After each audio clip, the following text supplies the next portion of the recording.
Hi everyone, so this is my very quick, hopefully double review of a series,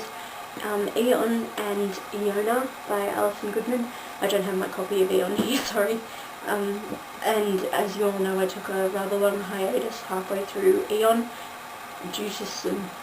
discomfort I was feeling regarding one particular relationship in the book, but I was still very much enjoying the novel, and I was intrigued by the world that Alison Goodman had created and the characters within it and everything. So eventually I got over myself and returned to the book, and I finished it very quickly and then went straight to Eona, the sequel, and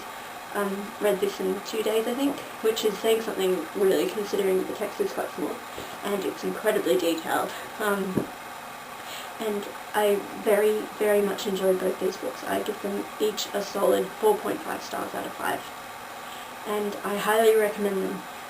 For epic fantasy, they're amazing. As I said, Alison Goodman is fantastic at this world building and the depth and believability and how powerful everything feels, and all the layers given to this fictional historical place, which is the Empire of Celestial Dragons. It's sort of based on ancient China and ancient Japan, and it feels completely three-dimensional, and everyone feels so fully fleshed. The characters are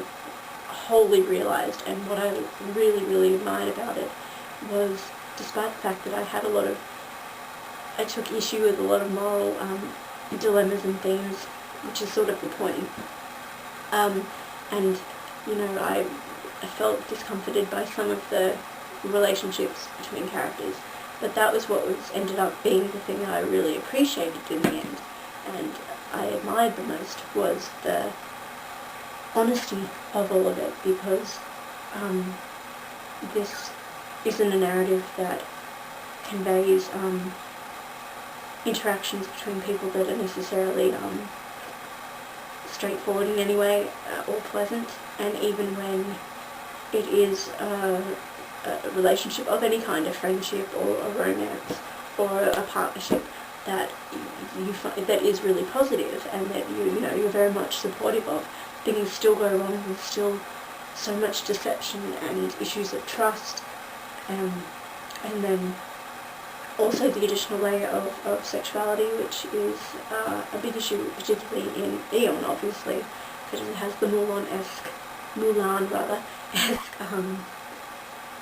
theme of this teenage girl who is pretending to be a 12-year-old boy so that she can become a Dragonheart and master that art, and it will guarantee her safety and stability in this society, and also grant her access to power that she's never known. And obviously that still has rippling effects in Eona, being that she's now owned her true self, her female self. It's still playing a major part, and this is a mishmash of reviews, I'm sorry, I'm trying to be quick. Eona also, I should say, contains a love triangle, but what I really, really appreciated about it was that it wasn't very lovey-dovey at all. There were moments that, one partner in particular that you knew you were kind of on the side of, because I guess he was the most obvious choice and you saw that one coming. The other one was sincerely messed up, but there were issues between both partners for Eona to try and navigate, and it was seriously treacherous found with the both of them, and it wasn't painted to be pretty or nice, or it wasn't, this idea that, you advocate these kind of relationships, because there were so many things going wrong on either side. And I really liked the complexity of both of them, and the fact that they could turn very ugly very easily as well. And also the fact that it was half the time not a love triangle at all, but a triangle regarding power and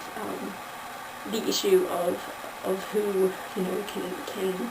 overcome the other one and get the higher ground each time. And that was really also just very entertaining to witness. Things that, I guess the reason that I awarded both these novels the 4.5 star rating was that I do take issue, not issue I guess, but I'm a sensitive reader, so even though I like things to be edgy and, and not back away from the reality of something, I'd rather have it painted as honestly as possible, but I do have a hard time reading about violence, and considering that both of the novels concern a great deal of warfare and political intrigue, and the very nature of being a dragon also is incredibly physical, and the dragons themselves control the elements, so that means an awful lot of geographical stuff going on, earthquakes, cyclones, all that kind of thing. So shit was happening, and I'll certainly say that Alison Goodman doesn't mind seeing every single character, including all the ones you really love, get hurt, and there's an awful lot of casualties, and some are quite surprising. I didn't see a lot of them coming, and I was crying an awful lot, especially in Eona. It got hardcore at times, and the brutality of warfare and fighting, and the technicality of battle, it's all really touched upon very, very effectively, but it felt heavy-handed for me at times personally, because I do struggle to read that, but it was written very, very well. The other thing I guess I'd say is that at times the relationships, like I said, the complexity of the relationships made me feel uncomfortable, not because of their nature necessarily, because one thing I did love was that we do get to meet a variety of characters, all of whom come from different walks of life, and as I said, sexuality plays a major part, so we meet transgender characters, we meet eunuchs, and all of this sort of thing, and different relationships are all celebrated in their own way, which is great, but it's the fact that it's so rare that any of these people get to be happy. So I was quite miserable for a lot of it, again, especially in the sequel. Everything was really amped up in the sequel, and that meant that, more hard times were happening, even more so than usual. There was a bit of a predictability in some of the events, not in knowing what would happen, but when it would happen, because it felt like Alison Goodman was quite determined to always punish her poor protagonist for her hubris, her folly in being confident in what she was doing. So any time the poor girl felt like, she thought or she said, oh, we did a good job, or thank goodness that's over, or we're all okay now, everything's fine. Anytime she said something even remotely along those lines, you knew that something terrible was just about to happen again, and it would be even worse than the last thing. And that pattern got a bit repetitive, and just felt quite harsh, because, Eona was never allowed to be happy and celebrate. But aside from that, they were just so superbly written and realised, and given that they do focus on dragons, that it's dragons in a way you've never seen them, which, the originality of it was fantastic, and it does come with a map, which is very good, and a chart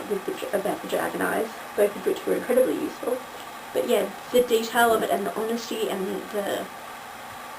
all the hard work that we've gone into creating this world, and the characters are honestly very, very memorable, even if you don't like any of them possibly, and you take issue with an awful lot of them. They feel very, very human. And I don't regret reading these books at all, so Braden, I did very much enjoy them.